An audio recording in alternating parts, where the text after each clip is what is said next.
Sir, राज्यमंत्र्यांकडे खाते खूप आहे, पण अधिकार कमी आहे, त्याच्याबद्दल आपली काय? राज्यमंत्र्याचं असंच असतं,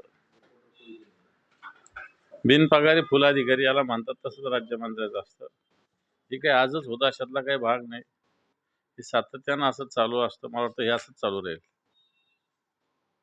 आणखी एक सवाल आहे सर, की एक खरगे साहेब म्हणतात की महाराष्ट्रामध्ये जे निवडणूक झाल्या आहे ते फ्रॉड होतात, त्याच्याबद्दल आपली काय? माझी काय प्रतिमा फ्रॉड होत आहे ते सगळेच म्हणतात.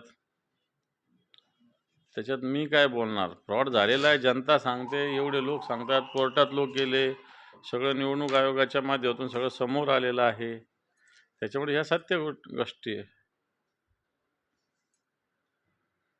आणि अबू आझमी म्हणतात की उद्धव ठाकरे हे 2 नावेवर चालले आहे म्हणजे वक्फ बोर्ड बद्दल. कसे चालतात दोन? तुझ्यासारखं तर नाही चालत ना. रात्री भाजपला भेटायचं, दिवसा लगेच औरंगजेब काढायचं, असं तर चालत नाही ना म्हणा.